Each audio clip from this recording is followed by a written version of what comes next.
French Touch.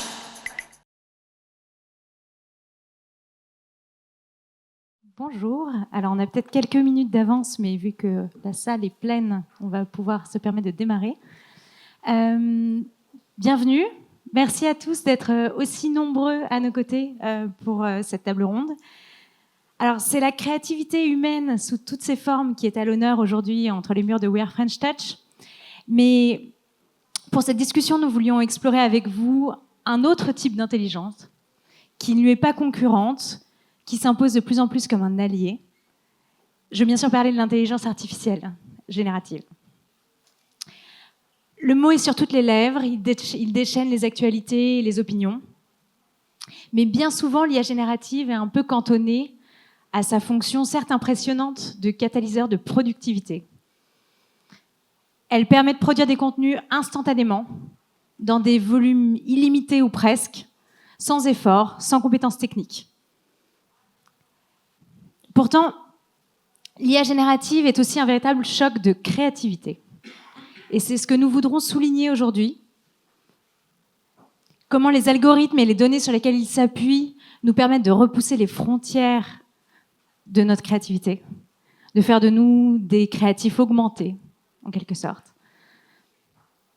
Donc, grâce à leur regard variés et complémentaires, nos intervenants vous transmettront, j'espère, leur enthousiasme sur les possibilités qu'ouvre l'IA générative dans la création. Et nous évoquerons aussi, bien sûr, les défis qui restent encore à relever, qui sont nombreux. La propriété intellectuelle, le partage de la valeur, les impacts environnementaux et sociaux, les biais et l'uniformisation des représentations. Pour évoquer tous ces sujets, nous sommes très fiers d'avoir réuni aujourd'hui des profils et des expertises issus d'univers très différents, que ce soit un projet entrepreneurial à la croisée de la tech et de l'art, de la recherche fondamentale, du droit de la propriété intellectuelle, du traitement du langage. Et on est aussi très fiers que ces profils soient représentatifs de la diversité des industries créatives qui est très chère à la French Touch. Donc il sera aussi bien question de jeux vidéo que de musique ou d'art contemporain. Donc voilà, nous essaierons de garder quelques minutes à la fin de cet échange pour prendre des questions de l'audience s'il y en a. Mais pour entrer dans le vif du sujet, je vais laisser nos intervenants se présenter, nous présenter un peu leur parcours en quelques mots et nous dire peut-être, nous citer un exemple de l'IA générative appliquée à la création qui les a marqués, interpellés, surpris, inspirés récemment. Qui veut commencer ? Mélanie ? Ok, je vais commencer du coup. Donc d'abord le parcours et après la reco. Allez. Ok. Du coup, bonjour à tous. Merci d'être venus aussi nombreux. En effet, ça va au-delà de la porte. Moi, c'est Mélanie Lopez-Mallet. Je suis donc data scientist à Ubisoft. Et j'ai un parcours un peu atypique puisqu'à la base, j'ai étudié la littérature. Je suis agrégée de lettres et je me suis reconvertie dans la data, plus précisément la data science et plus précisément encore le traitement automatique du langage. Et mon travail, c'est de voir comment ce nouveau rapport qu'on peut avoir aux machines, qui passe par le langage naturel, donc notre voix, le texte, peut permettre d'accéder à des nouvelles expériences de jeu, des gameplays innovants. Et du coup, je suis dans une cellule d'innovation à Paris, à Ubisoft. Voilà pour la présentation. Et pour la recommandation, j'aimerais bien citer Refik Anadol, qui est un artiste qui travaille sur des algorithmes qui créent des très grands formats de tableaux qui sont toujours en mouvement et qui sont à la croisée de l'organique et du synthétique, qui se renouvellent constamment. C'est une œuvre infinie puisqu'elle s'auto-entretient à partir de ces données d'apprentissage. Et ce qui est intéressant, c'est que le MoMA a acquis donc une œuvre de Refik Anadol, et c'est très symboliquement très fort puisque c'est une façon d'asseoir ces créations et donc un algorithme comme étant une forme d'art institutionnalisée. Voilà, je passe la parole à qui la veut. Hélène ? Pardon, oui, Mélanie, tu as volé mon exemple. En même temps, tellement stylé en même temps. Voilà, c'était le meilleur. Donc je vais improviser. Bonjour à tous, merci Johanna de l'invitation et merci la BPI de m'avoir conviée à cette table ronde. Je suis d'autant plus flattée que je ne suis pas du tout une experte de l'IA. Donc désolée par avance pour mon biais qui sera celui de mon projet. Et je vais illustrer un petit peu ce qui a été fait jusqu'à présent et pendant les 3 dernières années. Mais avant, je vais vous donner un peu de contexte. Donc j'en suis à ma 3e vie professionnelle. Ma première ayant été chez LVMH pour lancer le prêt-à-porter de Marc Jacobs chez Louis Vuitton. Puis je suis retournée à l'école du Louvre pour étudier l'histoire de l'art. Suite à cet épisode, j'ai lancé et confondé une galerie d'art que nous avons eu la chance de vendre quelques mois avant le premier lockdown. Et à ce moment-là, j'ai décidé de lancer Docent avec mon associé Mathieu Rosenbaum, qui est chercheur et professeur en maths appliquées à Polytechnique.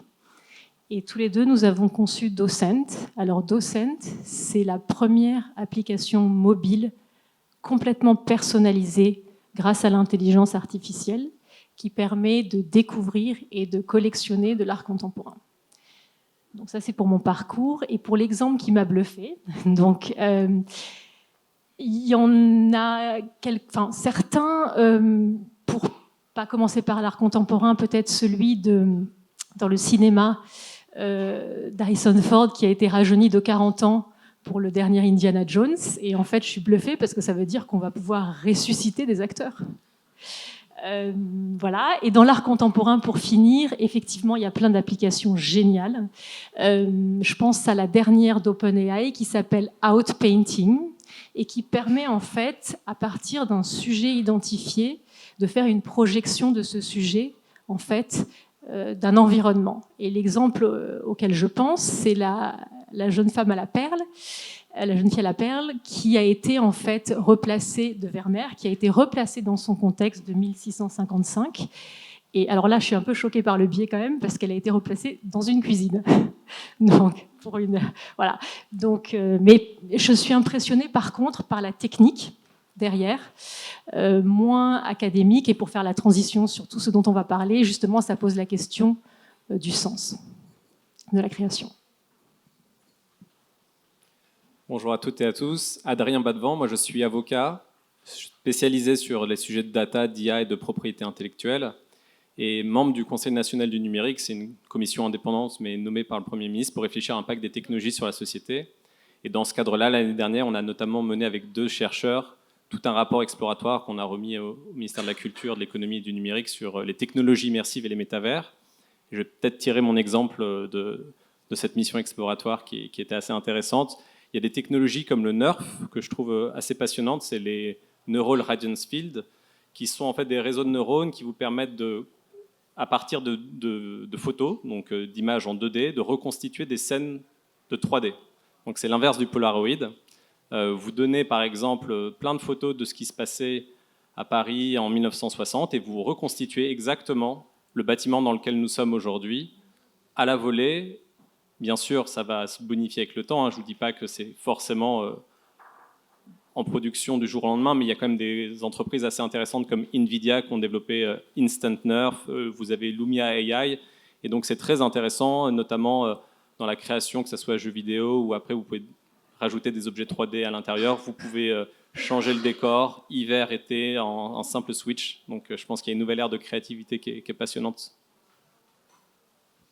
Et bonjour, je m'appelle Mickaël Turbo. J'ai passé 16 ans en maison de disques à découvrir, développer et défendre la propriété intellectuelle des artistes que je signais. Il y a 4 ans, j'ai rejoint le laboratoire Sony CSL, que certains connaissent peut-être. Et aujourd'hui, j'ai des casquettes chez Sony. Je m'occupe de la stratégie de la promotion de ce laboratoire de recherche fondamentale qui s'intéresse à l'interaction artiste-machine avec l'intelligence artificielle et comment les artistes peuvent trouver une utilisation positive de l'intelligence artificielle dans leur processus créatif.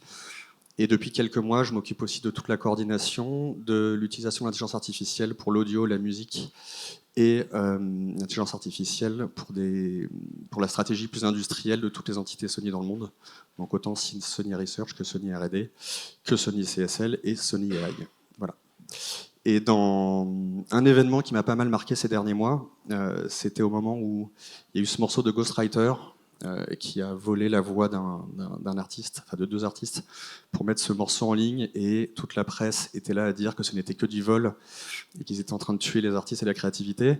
Et nous, en fait, pendant ce temps-là, vraiment le même jour, on était dans notre laboratoire avec un groupe de musique traditionnelle galicienne, et qui nous expliquait, parce qu'on adore passer du temps avec des artistes un peu de tous horizons, et en fait, ils sont venus dans notre laboratoire, ils nous ont demandé comment, parce qu'eux envisageaient d'utiliser l'intelligence artificielle sur comment pérenniser leur tradition culturelle, musicale, qui est ancestrale et très souvent organique.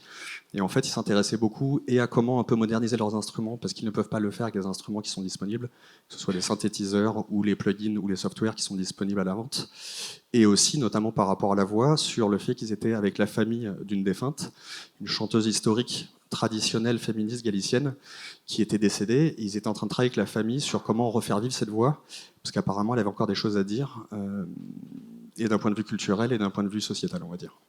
Et donc il y avait vraiment cette chose assez bizarre, en dehors du labo, c'était l'intelligence artificielle qui détruisait les créateurs ou les créatrices, et chez nous c'était plutôt comment les faire revivre, et on trouvait ça plutôt joli en fait. Voilà. Merci. Je pense que ça donne un bon aperçu de la diversité des sujets qu'on va pouvoir balayer ensemble. Peut-être pour rentrer dans le sujet, on peut commencer par une petite introduction des termes du sujet, comprendre ce dont on parle quand on parle d'IA générative, en quoi l'usage a explosé, quels ont été les déclencheurs de cet usage qui a vraiment augmenté fortement ces derniers mois par rapport à l'IA analytique qu'on connaît, qui est en développement depuis assez longtemps. Mélanie, c'est là-dessus? Ok, je vais essayer de faire simple sur quelque chose d'assez compliqué. Donc, en fait, ce qui est intéressant, c'est qu'il y a une continuité dans toutes ces technologies, mais comment nous, on l'a perçu dans le commun de la société, c'est une sorte d'explosion qui est arrivée tout d'un coup. À l'origine, il y a le machine learning, donc l'apprentissage automatique, qui consiste on donne beaucoup de données à un algorithme pour lui apprendre à exécuter une tâche. Par exemple, reconnaître si cette photo, c'est une photo avec un chien ou un chat. Voilà, jusque-là, c'est assez simple.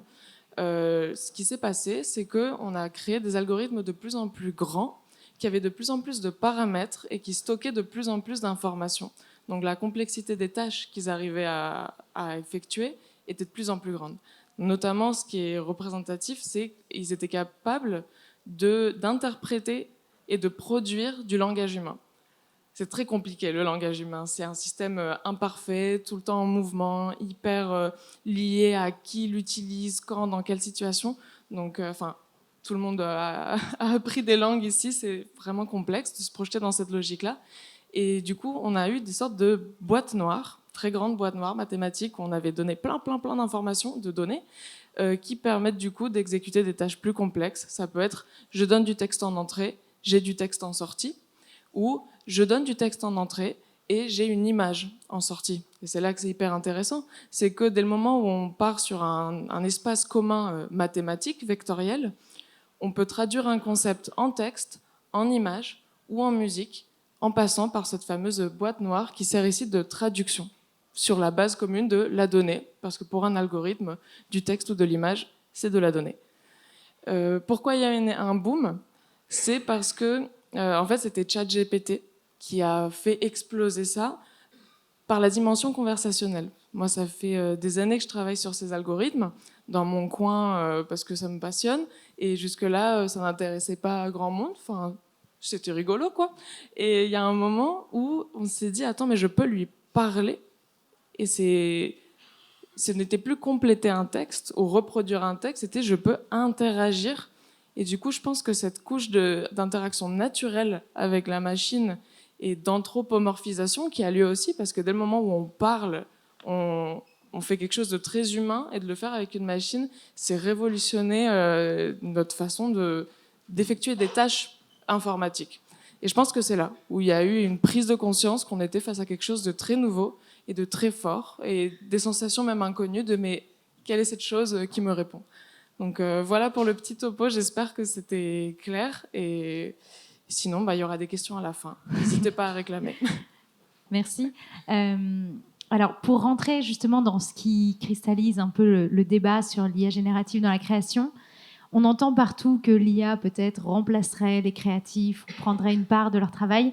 Comment est-ce qu'on peut au contraire appréhender ce qu'elle leur apporte? Comment est-ce qu'elle nous aide à repousser nos frontières créatives?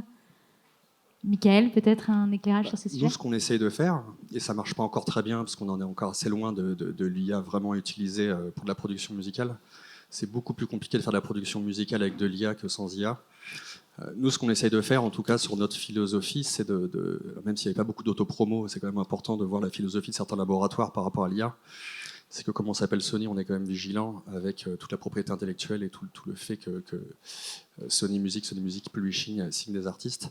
C'est qu'on essaye de voir comment justement cette interaction dont parlait Mélanie pouvait être pertinente. C'est-à-dire qu'aujourd'hui, on est capable de mettre dans une boîte noire de l'expertise. Mais cette expertise ne peut être que technique. Une IA ne saura jamais ce qui est beau ou pas beau. L'IA fait juste des probabilités sur les jeux de données qu'elle a vus. Donc nous, ce qu'on essaie de faire, une fois qu'on arrive à entraîner ces modèles, soit à jouer du piano, soit à jouer de la basse, soit à jouer d'autres instruments, soit à faire de l'ingénierie du son, on essaye de voir comment les artistes peuvent trouver dans leur processus créatif ce moment où, et j'utilise tout le temps le même terme que toi, Mélanie, où finalement on va rendre le processus créatif rigolo.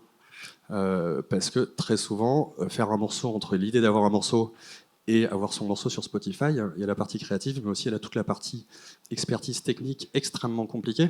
Et que finalement, c'est souvent ce manque d'expertise technique, où on peut parler d'expertise technique sur tout le processus créatif et de production.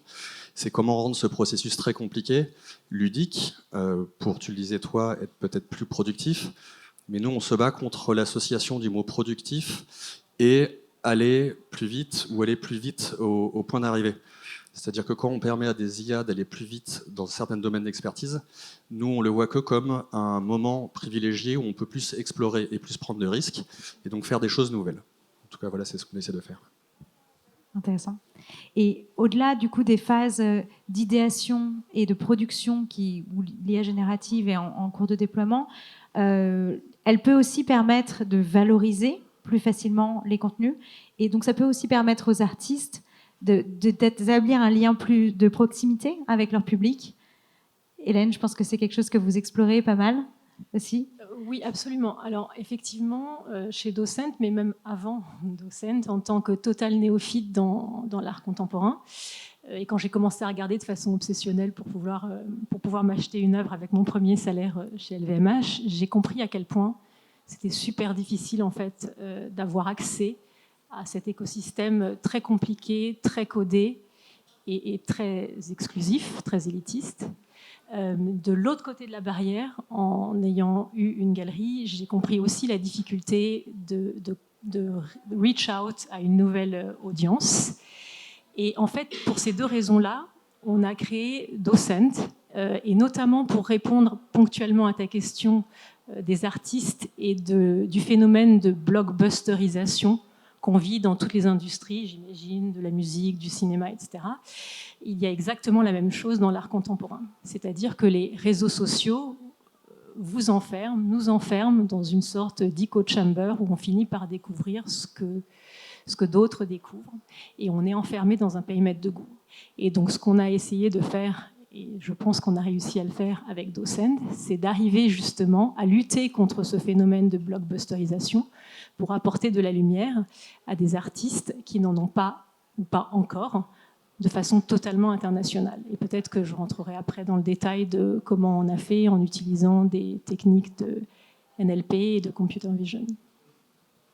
Oui, donc ce qu'on voit, c'est que l'IA générative aide à la fois le processus d'idéation, le processus de production, le processus de valorisation, et ouvre aussi une nouvelle ère pour le user-generated content. C'est ça qui est intéressant, c'est que chacun, et l'utilisateur final aussi, peut intervenir dans la création du contenu.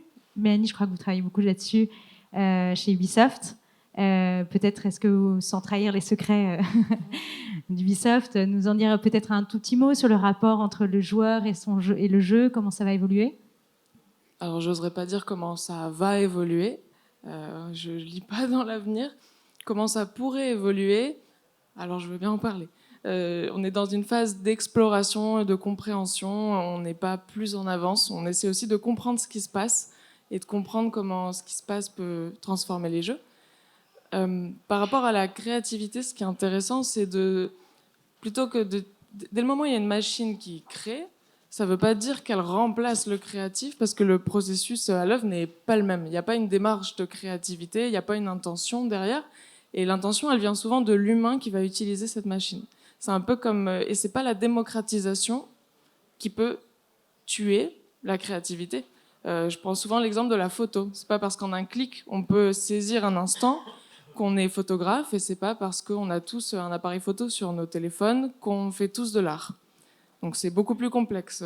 Qu'est-ce qui est de l'art? Est-ce que la machine au contraire avilit la création, ou est-ce que c'est aux artistes d'anoblir les machines en faisant quelque chose d'intéressant avec? Donc, vaste question. Donc la conscience, j'imagine. Il manque la conscience, et c'est là aussi où c'est intéressant dans un jeu vidéo de travailler sur cette ambiguïté de la conscience, parce que quand on interagit avec une IA, il y a quelque chose dans le cerveau qui donne l'impression que ça pourrait être quelqu'un aussi, même si on sait que c'est une machine. Et puisque la base du jeu vidéo, c'est d'interagir avec une machine, si on peut parler avec les personnages dans un jeu vidéo, imaginer pendant une seconde que c'est pas une machine, c'est aussi un moment d'immersion, de se projeter dans la fiction, de parler avec voilà, une fiction, un personnage, vivre une histoire, vraiment de façon plus immersive. Et quand on parle de génération de contenu, est-ce que si moi je dis quelque chose d'unique à un personnage dans un jeu et il me répond quelque chose qui est que pour moi, parce que c'est non déterministe, est-ce que je viens de générer du contenu? Ça pose la question, est-ce que c'est mon histoire et du coup c'est moi qui l'ai générée? Ou même s'il y a des images ou des environnements 3D, comme tu disais Adrien, qui sont générés, à quel point ça fait de moi un artiste ou juste quelqu'un qui interagit avec un système? Donc je n'ai pas toutes les réponses à ces questions, mais mon travail c'est surtout de les poser, ces questions. Et donc comment est-ce qu'on peut imaginer, à l'aune de tout ce qu'on vient de se dire, le contenu de demain? Est-ce qu'il sera plus interactif, justement? Est-ce qu'il sera dans le métavers, pour Adrien, qui est un expert du sujet?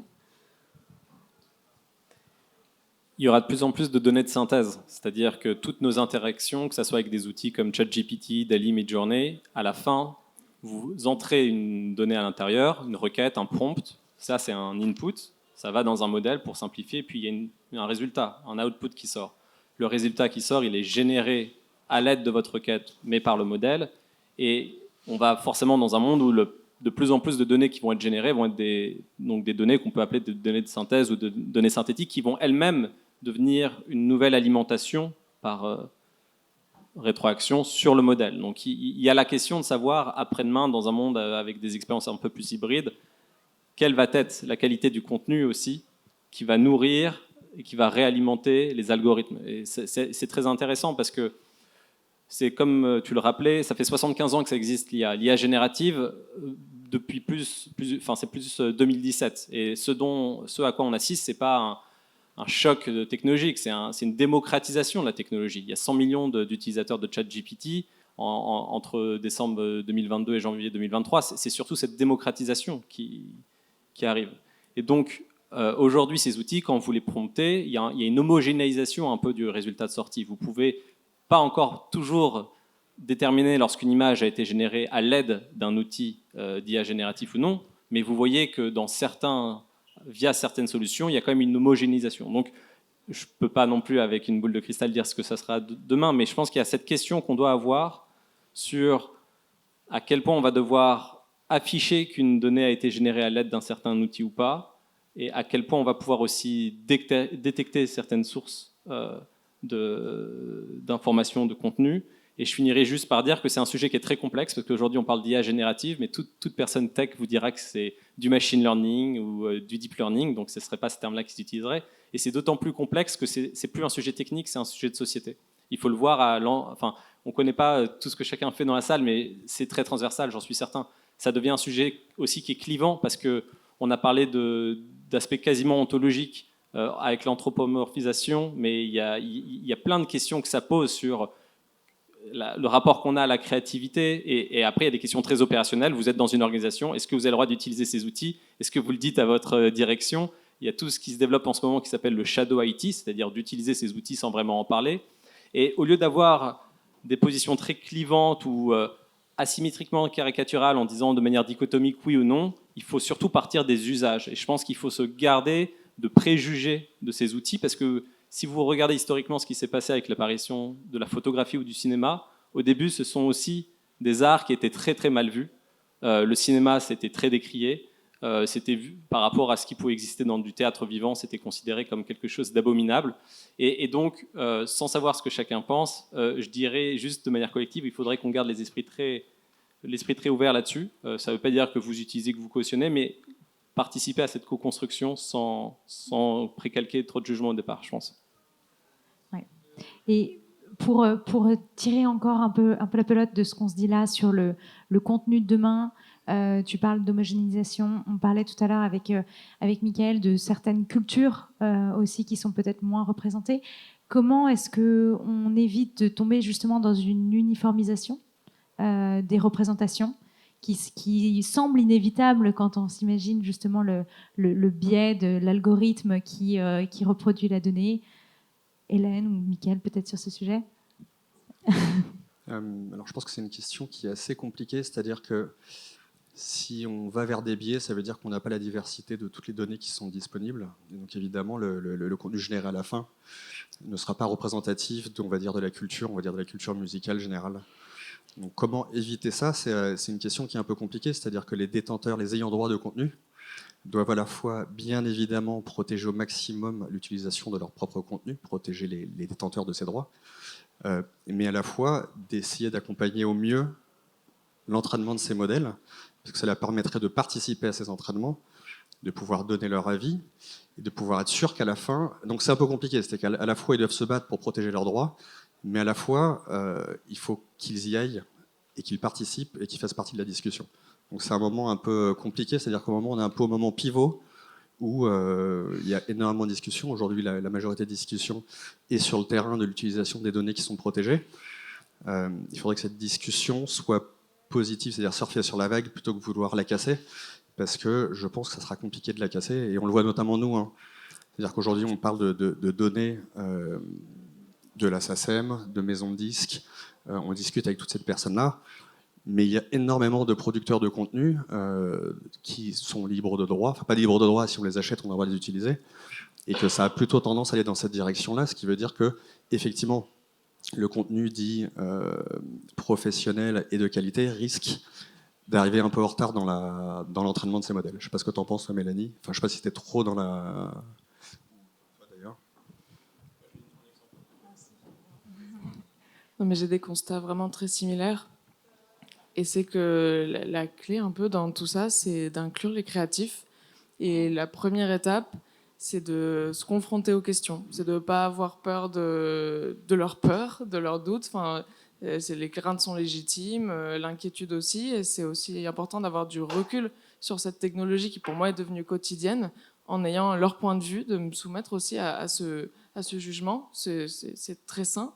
Et au fur et à mesure d'amener une connaissance qui permet de passer de la peur à une compréhension et du coup à une prise de position. Et du coup, il y a des créatifs qui disent bon, bah, moi, mon processus est incompatible avec ces technologies, ça ne m'apporte rien. Donc, je fais le choix mais c'est un choix éclairé, de ne pas m'en servir, ou je ne veux pas t'accompagner dans tes démarches exploratoires. Et d'autres qui disent bah, ça m'intéresse ou ça me donne une idée. Et le meilleur moment, c'est quand il se passe un et si.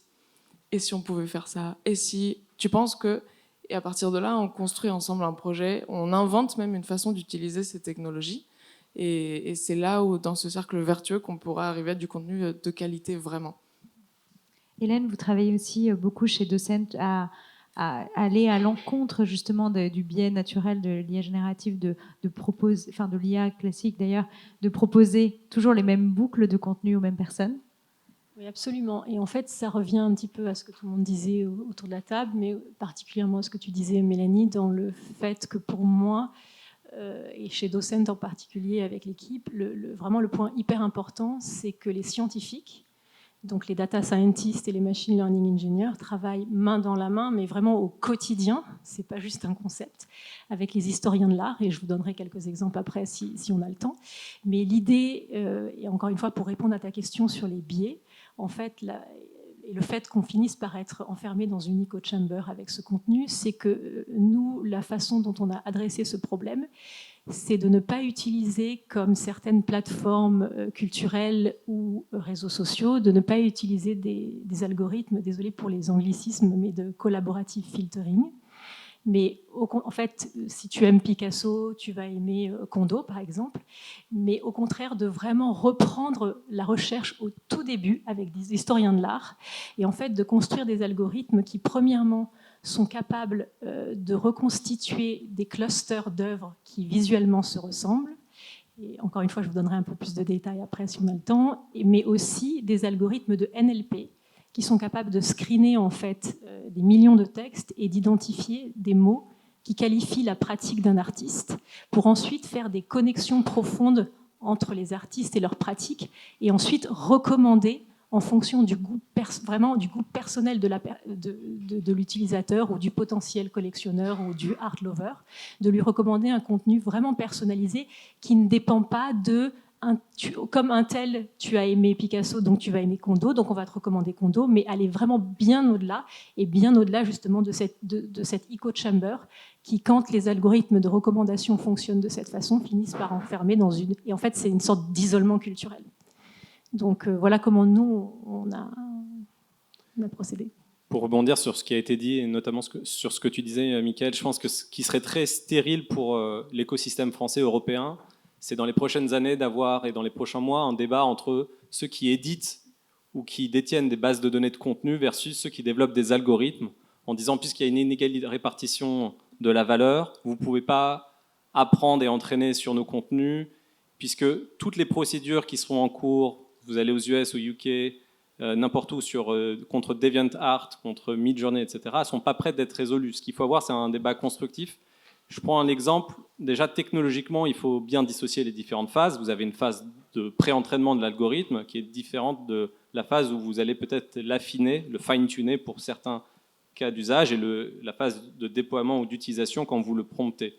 On ne pourra peut-être pas aller dans tous ces détails-là, et je ne voudrais pas être trop granulaire pour que ça reste assez transversal dans l'explication, mais à la phase de pré-entraînement, c'est-à-dire au moment où une entreprise... Il n'y a pas que OpenAI, mais je vais prendre cet exemple. OpenAI développe ChatGPT au moment où il pré-entraîne les données. Généralement, la plupart des développeurs concepteurs de LLM, de Large Language Model, vont sur le Common Crawl. Le Common Crawl, c'est une extraction d'Internet. Pour faire très simple, hein, je simplifie pour aller plus vite. Dans le Common Crawl, si certains éditeurs de contenu décident de ne plus y être référencés, ils peuvent choisir de désactiver l'indexation de leur contenu, ce qu'on appelle opt-out. Ce qui a été fait par le New York Times en fin de semaine dernière, ce qui a été fait plutôt par différents éditeurs ou groupes médias européens, français notamment. Ce qu'il faut bien comprendre en tête, c'est qu'aujourd'hui, dans le pré-entraînement de ces algorithmes, le contenu francophone, par exemple, est déjà sous-représenté.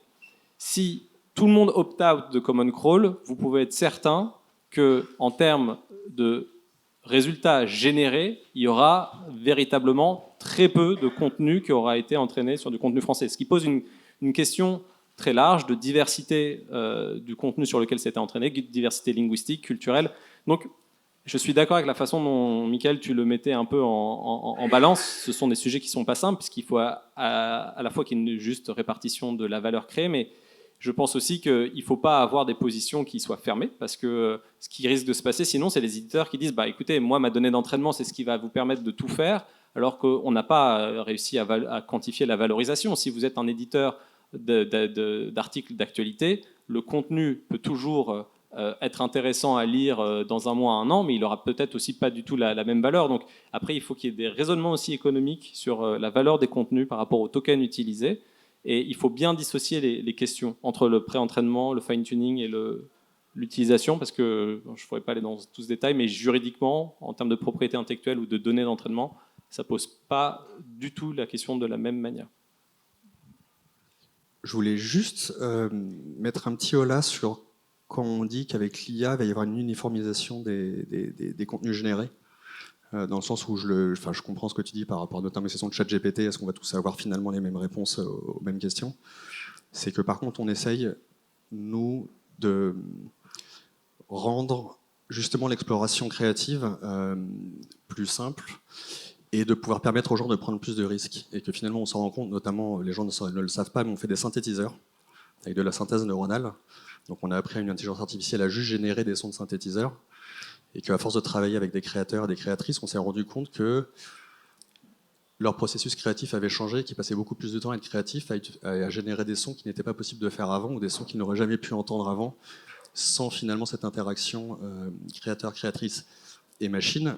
Et que eux, ce qu'ils nous disent, c'est que finalement, cette période d'exploration créative leur a permis d'aller chercher des sons qui n'auraient jamais été cherchés ailleurs, ou avoir des idées qu'ils n'auraient jamais eues différemment. Et que finalement, là où je comprends qu'on puisse penser qu'on aille vers une uniformisation, et dans certains domaines, effectivement, le risque est grand, mais en tout cas, on parle de musique. J'ai plutôt l'impression que nous, qu'on essaie d'aller justement à l'encontre d'une possible uniformisation de la musique, parce qu'on essaie de permettre justement aux gens d'aller chercher des choses où ça aurait été impossible en termes de temps et d'expertise d'aller chercher. Donc je voulais juste faire attention à ce... J'ai un autre exemple dans le même sens pour l'art contemporain et pour l'uniformisation du contenu, qui est que par rapport à ce que tu disais, Adrien, sur les langues et le contenu en français ou dans d'autres langues, en fait, nous, ce qu'on a remarqué, c'est qu'il y avait des artistes qui n'étaient pas encore découverts et qui néanmoins avaient un talent et qui méritaient de l'être. Et en fait, la raison pour laquelle on s'est rendu compte que même avec nos algorithmes de NLP, en fait, on ne peut rapprocher du contenu de pratiques d'artistes uniquement pour des artistes qui ont du contenu en ligne. Mais par exemple, un artiste du Guatemala qui n'a que du contenu en espagnol, ce sera impossible de recommander cet artiste-là en le liant à un artiste western parce qu'il n'aura pas de contenu intéressant ou assez intéressant en anglais. Et donc pour ça, en fait, et pour justement favoriser la découverte et donc pas une découverte uniformisée, ce qu'on a fait, c'est qu'on a fait un partnership avec Goldsmiths CCA à Londres, qui est une école d'historiens de l'art et de curateurs d'art contemporain. Et en fait, eux nous créent du contenu en ligne, évidemment, qu'on met sur l'app, mais sur lequel on communique aussi, nous créent du contenu en anglais pour les artistes des régions du monde qui n'ont pas de contenu en anglais, encore une fois, pour pouvoir les recommander en face ou avec des artistes plus occidentaux. Donc c'était pour illustrer. On a un peu effleuré à travers cette question la question de la propriété intellectuelle. Adrien, on a compris que tu défendais à la fois un accès à la donnée qui soit assez librement ouvert à travers ce common crawl et qui en fait contribue d'une certaine manière au bien public du fait que chacun l'alimente et participe à cet effort collectif pour l'alimenter. Comment est-ce que tu réconcilies ça avec justement la propriété intellectuelle des entreprises?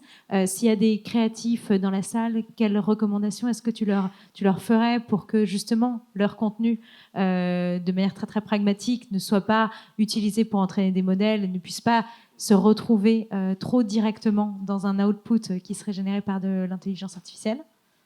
Vous êtes prêts? On en a pour 10 heures. Alors, je vais donner quelques illustrations à deux niveaux. Il y a une approche qui peut être très opérationnelle, quick win tips pour tout le monde dans la salle, et puis il y a une approche qui est un peu plus théorique, parce que c'est des débats de fond qui vont avoir lieu devant des juridictions et qui vont prendre du temps sur le fait de savoir si le fair use est applicable, etc.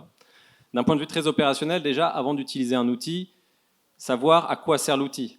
L'outil, il ne vous permet pas de répondre à toutes vos questions. Il y a plein de personnes qui me disent « Ah, mais ça raconte n'importe quoi ». Mais c'est peut-être parce que ce n'était pas la meilleure question qu'il fallait lui poser ou ce n'était pas le bon outil. Donc déjà, faire un benchmark et quand vous avez choisi, en fonction de votre cas d'usage, l'outil, lire ou demander à quelqu'un qui comprend la lecture un peu du jargon juridique, qu'est-ce que disent les conditions générales d'utilisation. Je suis désolé de donner cette recommandation très triviale, mais il y a des plateformes et des outils qui vont vous permettre d'être détenteurs du résultat généré et d'autres non. Et donc certains vont vous donner la propriété du résultat généré et d'autres vont vous donner une licence d'utilisation dans un sens ou dans un autre pendant des durées déterminées ou non. Donc c'est toujours intéressant déjà de lire les terms des outils. Ça c'est au niveau des individus. Si vous êtes une organisation, vous n'êtes pas obligé d'utiliser l'outil grand public avec l'API d'OpenAI. Vous pouvez très bien utiliser un outil open source, demander à votre équipe tech de venir vous le fine-tuner sur des données locales et peut-être avoir un agent conversationnel avec vos propres données internes sans qu'il y ait une fuite de confidentialité, que ça peut être beaucoup plus intéressant. Donc ça, c'est déjà pour donner deux exemples en tant qu'utilisateur. Mais ensuite, les questions qui sont un peu plus théoriques, c'est dans ce qui est sorti dans les résultats générés, est-ce que c'est déjà protégeable par le droit d'auteur? Ça, on peut avoir de longues discussions là-dessus. Est-ce que le contenu généré à l'aide d'un outil d'IA générative, par exemple sur le droit d'auteur avec le critère français de l'originalité, de l'empreinte de la personnalité, est-ce que ça confère cette prérogative? À qui? Est-ce que ça le confère à l'humain et ou à la machine? Ou deux? Alors il y a déjà des indices, hein, il y a plusieurs personnes qui vous disent que ça ne peut pas être la machine, parce qu'il n'y a pas d'empreinte de la personnalité. Il y a ceux qui vont faire la grève à Hollywood qui disent que du coup ça ne pourra jamais être dans le générique marqué Midjourney a permis de faire telle illustration. Il y a des personnes en France qui ont essayé de sortir des bandes dessinées et la maison d'édition, il y a un auteur de bande dessinée qui a voulu dessiner sa BD avec Midjourney, sa maison d'édition a annulé l'apparition de sa BD à la rentrée littéraire parce que ça pouvait défrayer un peu, créer une problématique d'image. Donc vous voyez qu'il y a un mélange qui est à la fois juridique et à la fois une tension un peu sociale. Ce que je vous demande juste d'avoir à l'esprit, c'est une chronologie, et je la représente de manière assez simple, entre l'input, l'entrée en amont, le modèle, et l'output. Ce que je vous disais au début, c'est déjà le modèle, regarder les conditions d'utilisation. L'output, savoir s'il y a une propriété intellectuelle, oui, non, peut-être, peut-être pas. Il peut aussi avoir une propriété qui est juste contractuelle du fait des termes d'utilisation du modèle. Puis en entrée, sur quoi ça apprend? Est-ce que ça apprend sur des données qui sont protégées? Il n'y a pas que le droit d'auteur, il y a les données personnelles, il y a la protection des bases de données, il y a la protection contractuelle. Est-ce que vous avez le droit de scraper un site, c'est-à-dire extraire des informations?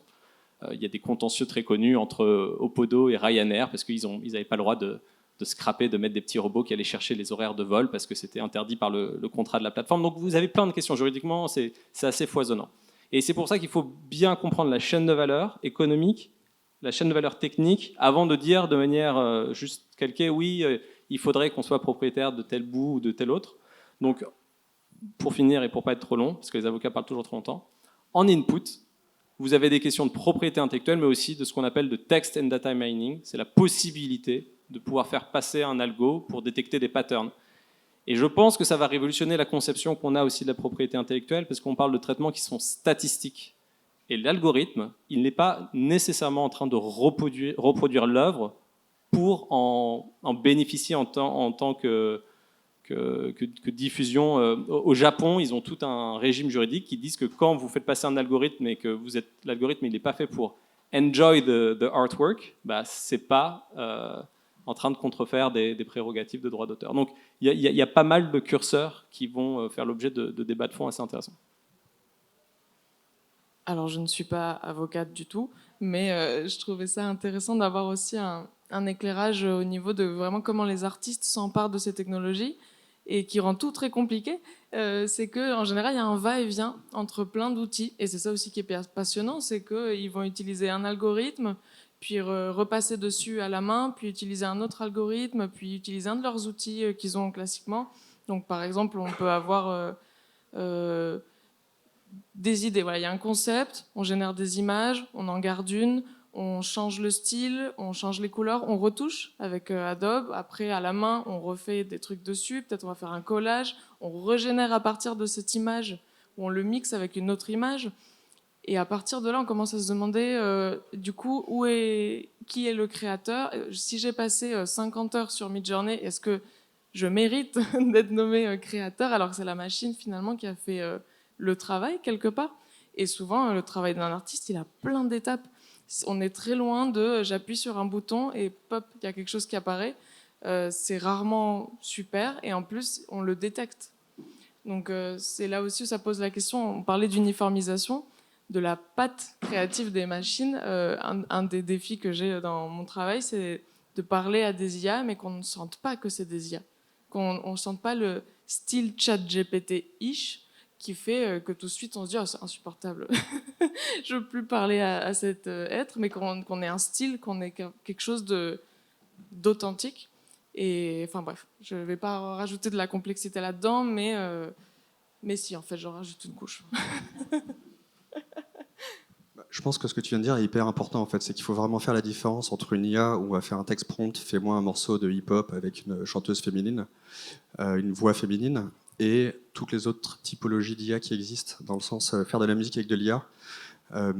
C'est aussi compliqué que de faire de la musique avec un ordinateur. C'est-à-dire, à quoi sert l'ordinateur? Est-ce qu'il sert à juste associer les pistes ensemble? Est-ce qu'il sert à générer des nouveaux sons? Est-ce qu'il sert à travailler sur la fréquence, sur telle typologie de fréquence, jusqu'à effectivement générer des morceaux complets? C'est pas encore prêt d'ailleurs. Pour le moment, ils arrivent à faire quelques secondes. Ça va arriver vite, mais voilà. Et donc c'est là où je te rejoins, c'est qu'il faut être extrêmement vigilant sur la façon, d'un point de vue propriété intellectuelle, à gérer ces différentes IA, parce qu'il y a une grosse différence entre une IA qui sert à générer un morceau à la place d'eux, dans le style d'eux, et donc là on rentre dans la contrefaçon du parasitisme, et d'utiliser l'IA, comme tu le mentionnais, où finalement c'est à peu près la même chose que pour le sampler. Au départ, c'était considéré comme remplacer les artistes, parce qu'on n'avait plus besoin d'artistes, puisqu'on avait juste qu'à prendre la musique du passé.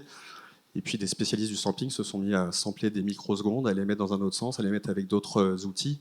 Et que là, c'était rentré dans de la créativité et que c'est finalement la même chose. Il va juste falloir trouver un accord avec les ayants droit sur, en fonction de quelle typologie, qu'est-ce qui est autorisé ou non. Et c'est normal, tout à fait normal, surtout sur des IA qui, effectivement, dans le futur, vont être en mesure de générer des morceaux avec du texte prompt, qui seront entraînés sur de la donnée donc, qui est protégée, que je comprends tout à fait que les datas qui ont été utilisées pour entraîner ces modèles sont capables de générer des morceaux qui potentiellement enlèvent du travail aux artistes sur lesquels ils ont été entraînés. Donc oui, je pense qu'il faut être vigilant, mais il faut aussi être vigilant à ne pas voir l'IA que comme une grosse IA qui va générer des morceaux et à la place des artistes, et toutes les IA.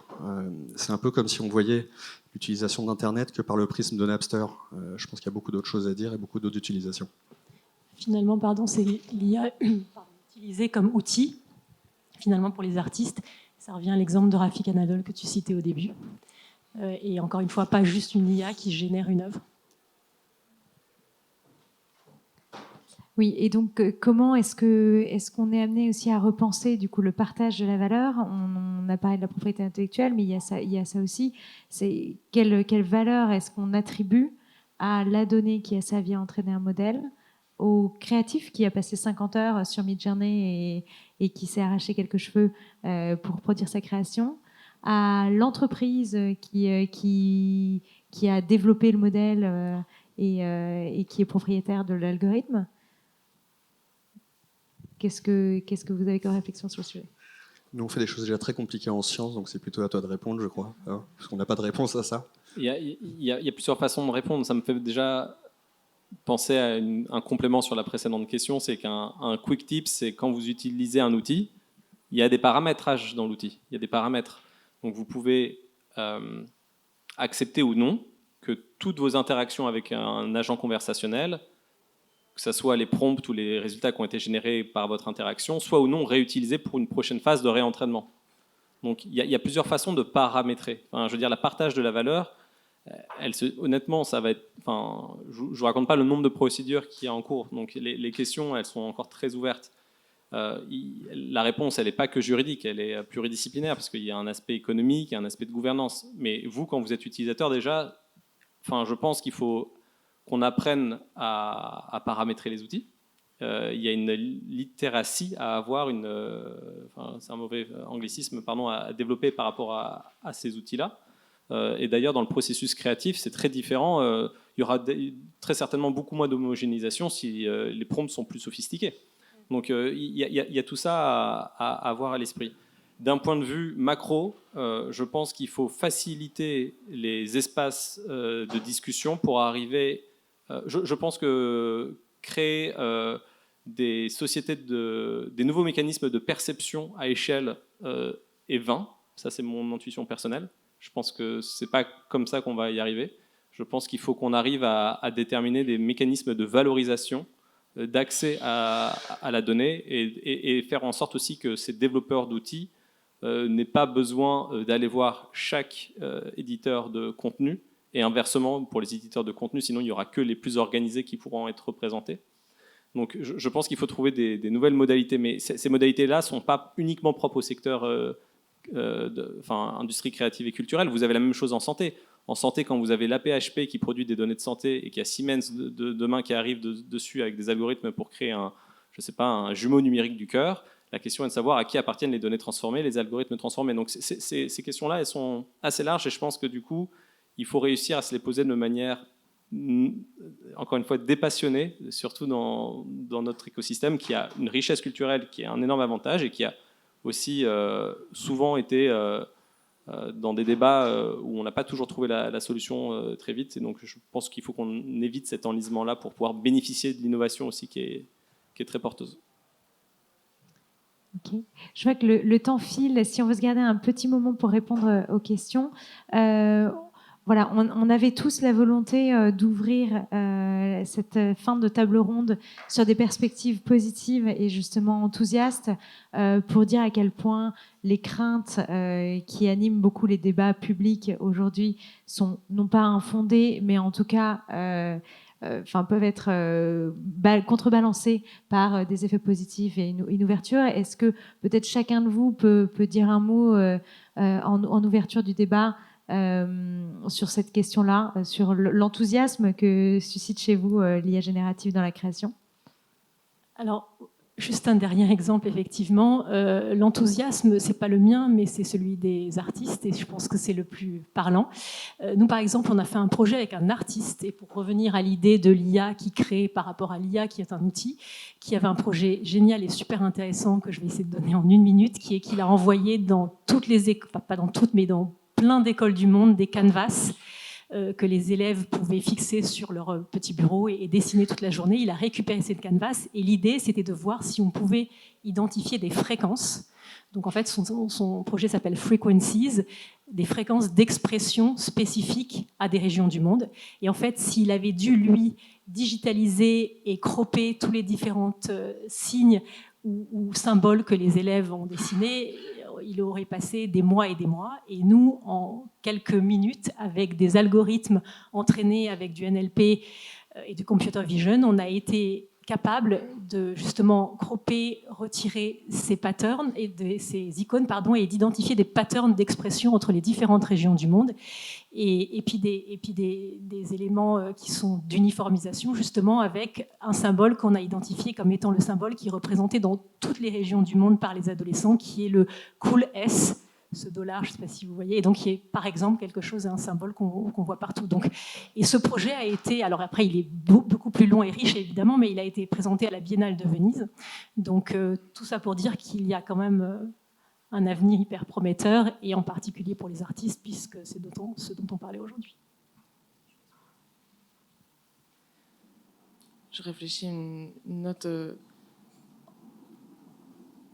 C'est pas le micro, tout va bien. C'est un skateboard imaginaire. Du coup, oui, en fait, j'avais plein d'exemples en tête, mais ce que je voudrais vraiment partager, c'est que il faut faire confiance aux artistes, parce qu'à chaque fois qu'on met un artiste devant ses outils, on lui donne les moyens de se l'approprier.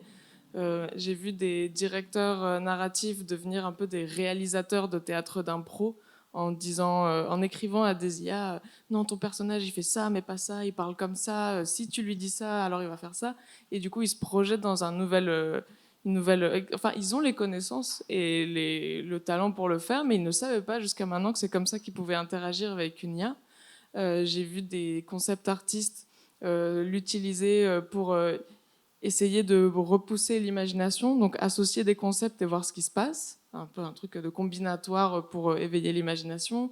Mon petit frère est bassiste, et quand je voulais lui montrer justement la génération de morceaux, je pensais qu'il allait faire comme moi, un truc tout bête de musique des années 80, disco, truc, et il a commencé à écrire des sensations pour créer des textures. Et après, il a commencé à faire, lui, il travaille sur de l'électro et de la basse. Et voilà, il est parti dans des concepts, dans des imaginaires, des sensations, et il a créé des sons. Je lui dis, j'aurais jamais eu l'idée de faire ça. Donc vraiment, il faut faire confiance aux artistes, les amener vers ces outils s'ils le veulent. Mais à mon avis, il y a beaucoup, beaucoup de choses à faire. En fait, je dirais l'inverse de toi, il ne faut surtout pas leur faire confiance. Parce que les outils d'IA sont là, sont disponibles, et il n'y a rien de pire que de dire à un artiste de ne pas faire quelque chose. Ils le font tout de suite. Et là où je te rejoins, en fait, et nous on le constate chez nous, c'est que souvent on fait des IA qui servent à telle chose, et quand on les met dans les mains des artistes, ils font n'importe quoi avec, et qu'ils font des choses auxquelles on n'aurait jamais pensé. Et c'est là où je pense qu'en fait, la créativité a de beaux jours devant elle.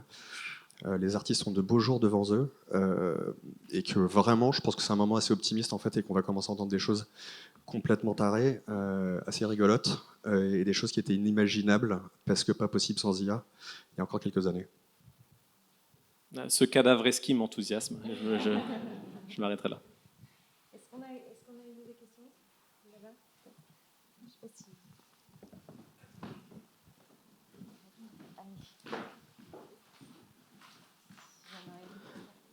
Je vous le passe après. Bonjour, merci. Je suis Chloé Carlino, je suis juriste en propriété intellectuelle et doctorante enseignante-chercheuse à Aix-en-Provence, au laboratoire interdisciplinaire du droit du numérique. Et donc, j'écris une thèse sur l'intelligence artificielle et le droit d'auteur. Et ma question s'adresse à Maître. Est-ce qu'il faut finalement réguler, comme on l'a vu, avec des projets de loi, etc., sur l'intelligence artificielle, ou bien laisser faire l'industrie créative et culturelle et les artistes. Récemment, donc en septembre, un projet de loi a été déposé justement pour essayer d'intégrer l'intelligence artificielle dans le code de la propriété intellectuelle. Donc, d'après vous, quid finalement de la réglementation de tout ça, ou justement laisser libre cours comme on l'a vu avec le métaverse, le jeton non fongible, etc., et laisser les choses se faire d'elles-mêmes. Mon expérience des institutions publiques montre qu'il y a un déficit de compréhension technique majeur. Et du coup, en fait, ce projet de loi de septembre, je ne vais pas aller dans le détail maintenant, mais je vais vous dire en 2 mots ce que je pense, il est complètement à côté de la plaque. Parce qu'il ne comprend pas en fait comment ça tourne, le machine learning derrière. Et c'est pour ça que je pense qu'il faut véritablement mettre autour de la table des personnes qui décortiquent la chaîne tech, les modèles d'affaires associés derrière. Il faut toujours revenir au business model, parce que c'est aussi ce qui doit être promu dans des politiques publiques. Et après, réfléchir à la répartition de valeur.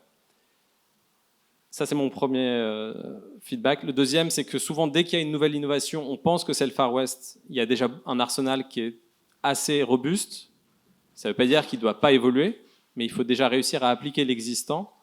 Et peut-être sur des choses sur lesquelles il y a une vraie novation à avoir, réfléchir. Aux États-Unis, ils sont sur le fair use. Est-ce que demain, il faudrait créer le fair learning sur certains types de données, peut-être pas toutes, mais réfléchir aussi à la frontière entre le monopole temporaire d'exploitation conféré par le droit d'auteur à la propriété intellectuelle et la diffusion aussi de la connaissance, qu'il ne faut pas oublier. Et là-dessus, des auteurs passionnants qui ont créé les standards de Creative Commons, quand ils ont inventé ces standards, au début, c'était très mal vu. Et en fait, ça a été porteur d'énormément d'innovations. Donc je pense qu'il faut être... J'incite ceux qui font plutôt de la politique et des juridiques à être créatifs et à comprendre la tech pour partir de la tech et des usages et pas avoir peur. Tout comme en entreprise ou dans les organisations, qu'elles soient publiques ou privées, ne pas juste bannir, partir déjà des besoins qui sont exprimés et peut-être des idées qui viennent entre guillemets, du terrain. Merci. Bonjour, merci à tous. Merci à BPI France d'organiser cette table ronde sur ce sujet qui manifestement suscite beaucoup d'intérêt. Moi, je suis Stéphane Perrin, je travaille chez Scaleway. Historiquement, on a raté un petit peu 2 trains dans les évolutions technologiques avec les systèmes d'exploitation et des géants qui sont nés comme Microsoft. Ensuite, avec Internet et des géants qui sont nés comme Amazon, Facebook, Google. Aujourd'hui, on voit de nouveaux géants qui apparaissent comme OpenAI. Est-ce que vous faites des choses pour pousser de façon volontaire un peu plus de souveraineté dans le choix des solutions que vous faites ? Je me lance. Sur les LLM, on a des briques technologiques françaises et des acteurs français qui sont assez remarqués et remarquables. Vous travaillez chez Scaleway vendredi dernier, et Scaleway a fait son lancement sur le lab QtAI ou QtAI, vous me direz comment vous le prononcez. Voilà, il y a des acteurs, enfin, on peut en citer une dizaine, ça va de Poolside, Mistral, Hugging Face, alors ça dépend où vous mettez le siège social pour savoir si vous considérez comme français ou pas, mais il y a cette approche-là qui est très liée aussi à des bases de données qui sont, en fait, à des logiques open weight ou open source. BPI a aussi chapeauté un appel d'offres qui a, alors je ne travaille pas chez BPI, mais bon, il s'avère que je vais en faire la promotion, qui a closé le 23 octobre dernier, qui était justement sur le bien numérique et l'IA. Donc je pense qu'il faut aussi comprendre que ces algos, ils apprennent sur des données qui sont de l'inférence statistique pour créer parfois des contenus qui ne vont pas forcément être protégés, mais qui vont être utiles pour plein de choses et dans le processus créatif, dans la phase d'idéation peuvent être utiles. Donc je pense que oui, il y a une approche, en tout cas française et européenne, qui promeut l'open science de manière large. Et donc bravo pour y participer. Et juste pour compléter aussi sur effectivement les actions de BPI France, alors évidemment, à la fois en termes de financement et d'investissement, c'est des sujets qu'on regarde de près chez BPI France. On cherche aussi à soutenir l'accompagnement des entreprises françaises dans cette mise en transition. C'est aussi un sujet important. Il y a le sujet de faire émerger des acteurs natifs de l'IA générative ou qui s'investissent beaucoup dans le développement de nouvelles solutions. Il y a aussi un sujet très très important dans les questions de souveraineté qui va être comment est-ce qu'on accompagne les acteurs plus traditionnels dans le virage de l'IA générative pour faire en sorte qu'ils ne perdent pas en compétitivité, que les acteurs de la musique français puissent adopter ces nouvelles technologies qui leur permettront de produire plus, mieux, différemment et qu'ils ne soient pas dépassés par d'autres... Des concurrents à l'international qui auraient pris ce virage-là un peu plus tôt et qui seraient mieux outillés, mieux formés, mieux encadrés. Donc voilà, c'est le double rôle que va jouer BPI France aussi là-dedans. Bonjour, merci pour cette discussion. Pascal, Google, ingénieur. Je voulais savoir comment vous appréhendez la sécurité des interactions avec ces IA que vous êtes en train d'expérimenter avec. En particulier, pour Mélanie, si une IA commence à raconter un peu des horreurs, parce qu'elle a été entraînée sur un corpus varié, et il se peut qu'elle devienne un peu trop créative. Donc, quelle est votre approche sur cette sécurité en fin d'interaction ? Alors là où dans le jeu vidéo, on a une chance, c'est qu'on crée des mondes et on décide quelles en sont les règles. Donc on peut se dire, dans cet univers de fiction, on ne peut pas dire ça, faire ça, et on va marquer ces règles-là, et on peut même le faire d'après les mécaniques de jeu. C'est-à-dire que ce qui est intéressant, c'est que nos systèmes de filtrage, de toxicité, on peut même les mettre dans le jeu pour que les personnages s'en chargent. Et du coup, plutôt que d'avoir un détecteur qui va dire attention contenu toxique, on peut avoir un personnage qui dit mais tu racontes n'importe quoi, sors de chez moi. Et game over. Donc on peut être aussi très innovant sur la façon dont on responsabilise les joueurs quand ils ont des propos toxiques, mais aussi quand il s'agit de générer du contenu. Déjà dans la façon dont on a parlé des différentes étapes dont on pré-entraîne, dont on fine-tune, en fait, on se situe à toutes les étapes du travail. En amont, on fait attention à nos données. On a des équipes assez diversifiées. C'est vraiment un mot d'ordre dans nos équipes. Il ne peut pas y avoir que des hommes, il ne peut pas y avoir que des personnes blanches. On a besoin d'être conscient de tous les biais possibles. On utilise donc les algorithmes avec des playtests. Et après, on va rajouter une couche de filtrage en fonction de ce qu'on aura détecté, de ce qu'on aura observé, pour éviter qu'il y ait une bavure. Après, c'est des algorithmes non déterministes. Donc, il y a un moyen, on peut se dire peut-être qu'il y a quelque chose qu'on ne va pas repérer. Et en plus, la toxicité, c'est très compliqué. Ce n'est pas juste une insulte. Il suffit de dire oui, je suis d'accord après une horreur pour être soi-même toxique. Donc, c'est un sujet qui est complexe et c'est aussi pour ça qu'on est dans une démarche d'innovation, d'exploration, de compréhension pour mettre aussi ça face aux joueurs, voir comment ils se l'approprient, voir quels sont leurs comportements et construire un univers autour de ça. Donc c'est un travail en cours. Oui, bonjour. Et on prendra celle-ci juste après. Et après, on s'arrêtera. Jean-Yves Lemoine, bonjour.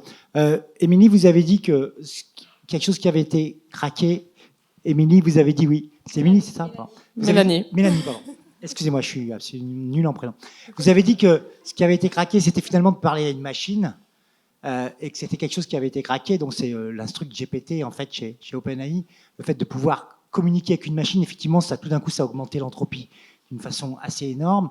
Vous parlez d'AI comme des outils, mais c'est quand même plus que des outils, c'est des méta-outils, c'est-à-dire que c'est des méta-outils, pardon, c'est-à-dire qu'ils contiennent eux-mêmes tous les outils et ils peuvent aussi être créés à partir de tous les outils classiques d'aujourd'hui et il peut y avoir de l'AI dans tous les outils classiques d'aujourd'hui. C'est un petit peu ce qu'OpenAI a fait avec, premièrement, les GPTs, donc le méta-outil, après avec les plugins et surtout le function calling, donc de mettre des outils classiques dans l'AI et les API assistantes de mettre, excusez-moi c'est un peu technique, mais de mettre de l'AI absolument dans tous les outils classiques. Donc on est vraiment dans quelque chose qui est fondamentalement, et c'est sûrement un des problèmes d'ailleurs d'Altman à mon avis, vis-à-vis du board, d'avoir fait ça le 6 novembre, sans vouloir rentrer dans la polémique, mais on est vraiment dans quelque chose qui est autre chose que prompter pour faire de la création.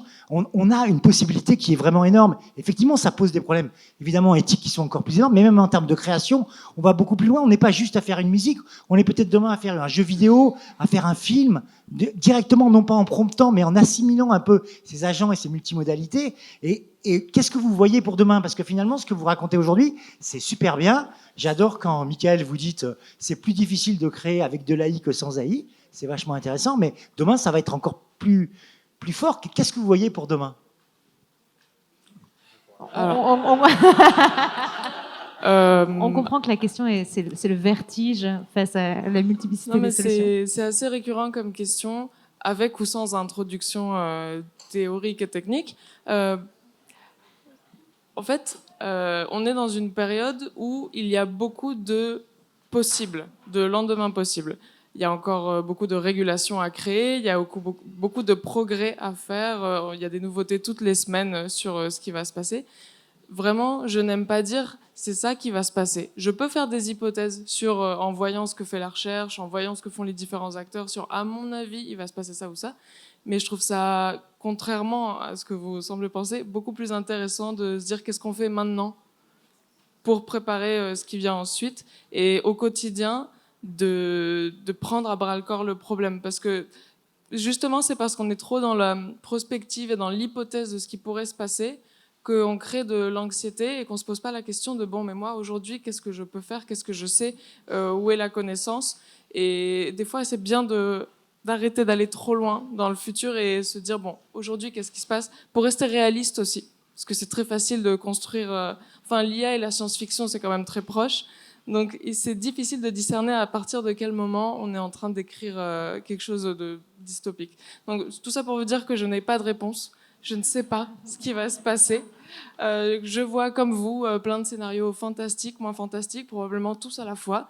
Et je pense que ça va être très intéressant, mais juste, il va falloir être actif et lucide par rapport à tout ça. Et une toute dernière question en 2 minutes, et après on libérera la salle parce qu'on a un peu débordé le timing et on a bien réchauffé l'atmosphère, donc il faudra aérer un peu. Merci beaucoup. J'ai une question pour Hélène de Docent. Je m'appelle Christelle, j'ai créé la Maison Gaston pour faire la promotion d'artistes des Antilles françaises. Et je voulais savoir, comme vous avez connu à la fois les galeries traditionnelles et maintenant votre projet qui est soutenu par l'intelligence artificielle, est-ce que vous considérez que l'intelligence artificielle peut devenir une chance pour plus de diversité et peut-être être même plus objective et plus honnête dans la considération des talents artistiques que des galeries traditionnelles qui ont leurs biais qu'on connaît? Super question, en fait. Ça répond exactement à ce qu'on essaie de résoudre comme problème avec Docent. Et je crois que j'ai pas beaucoup de temps, mais juste pour répondre de façon très simple et pragmatique, en fait, l'idée pour moi, qui ait eu une galerie traditionnelle, de m'associer avec Mathieu Rosenbaum, qui est un chercheur en maths appliquées, c'était pas innocent. C'était vraiment pour répondre à cette question. Et parce qu'effectivement, ce qu'on a fait avec Mathieu, c'est de mathématiser tout et d'être capable de calculer des distances objectives entre les œuvres et les artistes pour ensuite les recommander de façon objective et le moins biaisée possible, même si évidemment ça a été fait par des experts et des experts, encore une fois, et des historiens de l'art. Donc effectivement, il y a toujours une sorte de biais, mais on a vraiment travaillé de façon vraiment prioritaire pour justement que toutes les régions du monde soient représentées, du Guatemala au Vietnam, en passant par l'Iran, la Côte d'Ivoire, et évidemment les régions et les capitales principales de l'art contemporain. Mais exactement, c'est pour répondre à ça et pour résoudre ce problème des galeries d'art et des art advisors d'ailleurs, qui sont forcément très biaisés. Et en fait, ce qu'on a construit, c'est une façon de scaler finalement l'art advisory. Merci. Merci à tous et merci à l'audience.